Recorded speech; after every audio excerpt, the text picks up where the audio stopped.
Hello everybody, welcome back to my channel. Thanks so much for joining me. This is going to continue our discussion on the minor arcana. If you are part of the channel, thank you so much for coming back. If you're not and you like the content so far, please like, share, and subscribe. We'd love to have you part of the discussion.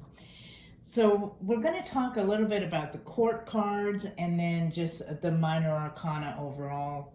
We just finished a discussion about the different suits of the Pentacles, Wands, Cups, and Swords. So if you haven't seen that, you may want to watch that as well.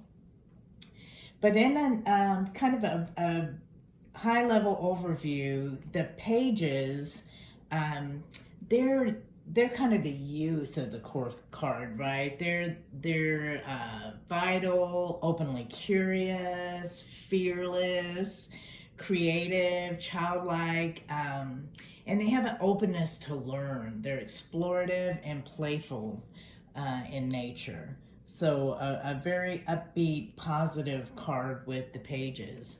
The Knights are rebellious teenagers. They're passionate, energetic, fearless warriors. They can be reckless, engaging, galvanizing force.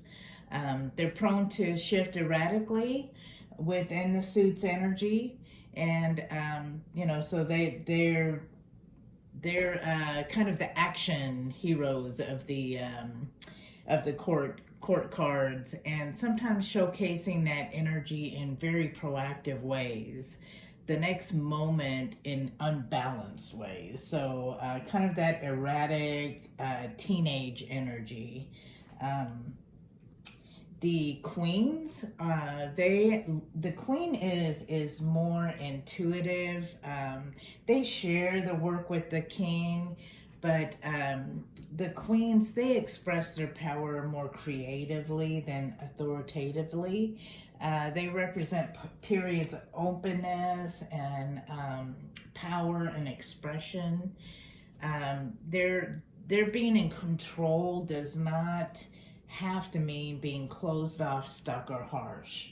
So the queens are more an internal energy.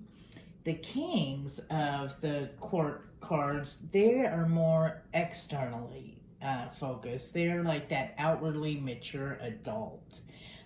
They're authoritative. They have a lot of expertise. Have definitely earned the title of leader through years of study, dedication, and real life practice. So that's kind of the overall energy of the different court cards. And then we're just going to take a real quick brief look at the minor arcana cards when it comes to like the ace. The aces represent new beginnings, important news, positive emerging trends.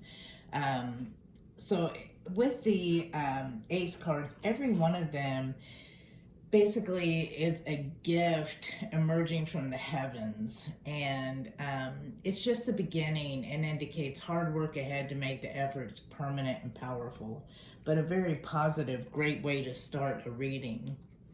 The twos, that basically means duality, connection, interesting, complex, sometimes harmonious, sometimes it's stifling.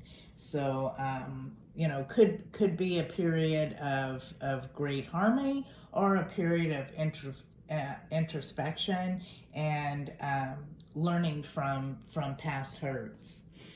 So the threes, it's coming together, right? It's a coming together of something from the union of two. So whatever you accomplish there, the threes is really kind of a continuation of that. Can mean creation or a turning point. The fours, they're all about stability, right? So some type of structure, all about stability and structure. From the creative dynamism of the threes, we now need context and constraints to orient ourselves. That's what the four is all about. cardinal directions are the four walls of a home. The fours represent the forces, places, and mindsets that make up our world, asking us how and where we contain different aspects of our lives. So the five is all about action, right? And can also be loss and struggle. That's what immediately jumps out. There's not much subtlety to these scenarios, and we can easily infer their meanings with just one glance. The fives are indeed all about conflict, the moments when we're first put to the test and are forced to struggle with what's before us. So the fives can mean some action required, some type of action required from you to make that copacetic. It's kind of like a halfway point of the numbered cards, because numbered cards goes to a 10. So the fives is really that halfway point, and how challenges, it's just unavoidable and perhaps even necessary to propel us onto the next stage of our journey. So with that being said, there's a lot of trial and error happening in the fives. Our first attempts aren't always the best or most graceful. In fact, we can see clearly they're often heavy-handed and foolish. Yet we can't learn without making our mistakes, and nowhere is a sense of actively grappling with a challenge more present than in the five cards. Then we get to the sixes. From the conflict-ridden fives, we emerge into the relaxing, harmonious world of the sixes. Here, the cards reflect themes of balance, peace, and sentimentality.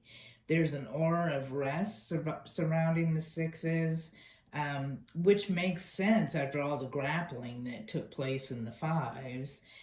So after emerging from a struggle, we gain appreciation for what we have and a hard-won sense of relaxation. It's time to enjoy and look back around us and contemplate how far we've come, or even to process events from the past we were unable to examine without some distance. So the six is really a break, taking stock, looking back, looking forward. Where have we been? Where do we want to go? They're not radical cards, the sixes, at face value. Their way of existing in the world is more mellow, though there's still plenty of valuable action taking place. Instead of revolutionizing, the sixes deal with reevaluating. How can we look back on our past experience in light of our lives right now? So the seven cards, these are all about growth and harmony of the sixes. Quickly gets complicated with the topsy-turvy sevens. This group of cards, they illustrate the necessary shakeups that take us out of our comfort zone and towards the next level. We may struggle in this moment of adjustment, but this gives us the opportunity to test ourselves and emerge all the wiser and affirmed with valuable knowledge. As a number, 7 pops up frequently in mythology and superstition. Think Snow White and the Seven Dwarfs and lucky number 7. Perhaps because of this, the sevens hold a great deal of mystery and a spiritual undertone, whether literally or through some more general, deeper meaning. So then on to the eights. If the eights could be described in one word, it would be action. Often growth-oriented, the eights show us how deciding to put our nose down and do the work can be, in turn, satisfying, galvanizing, and intimidating. Eights also have what is the word I'm looking for? Entrepreneurial bent. They relish using their surroundings. So there is a definite focus of that on with the eights. And, they take advantage and have a savvy way of negotiating with the world. Eights are an indication of a path nearing conclusion that could benefit from work and focus. So you're making great progress. Don't stop now. Keep your eye on the ball.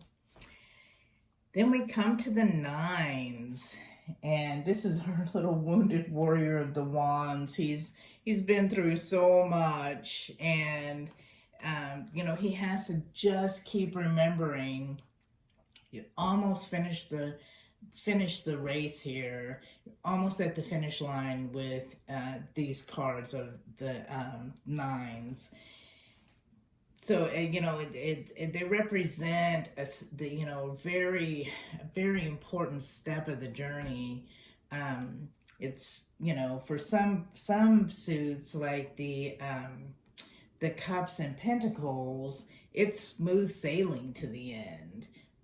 The swords and the wands, it's a bit more of a challenge. It's a trial of sorts that's necessary to make it to a conclusion. So nines represent deeper thinking and wider vistas. It's a stage where we're synthesizing information, contemplating how far we've come, and realizing the extent to which we've changed.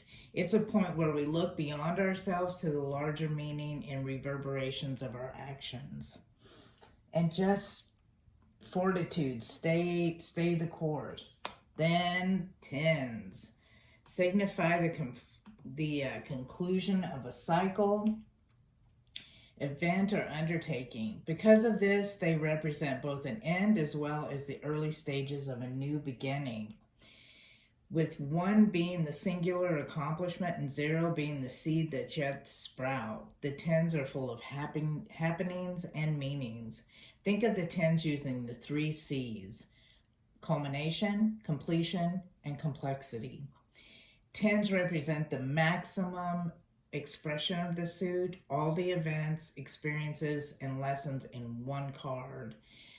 That can be heavy and overwhelming, like in the wands and the swords, or joyous and full, like the cups and pentacles. So now that we've gone through the major arcana, we've gone through the overall meaning of the suits, we've gone through the overall meaning of the minor arcana, I am now going to start taking this knowledge and bringing it to life in some daily readings. So to accomplish that and to kind of keep my channel, Creating Catherine, more about education and interaction, I am developing another channel for the actual tarot daily readings, and I will expand that into additional readings as I learn more and move forward. But I'll put a link to that other channel, which is the Grateful Heart Tarot.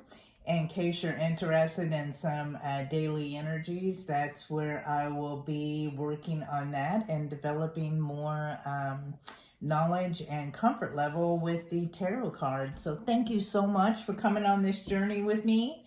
I hope you enjoyed it, and I look forward to any comments you may have, and please like, share, and subscribe. Love you guys. Take care.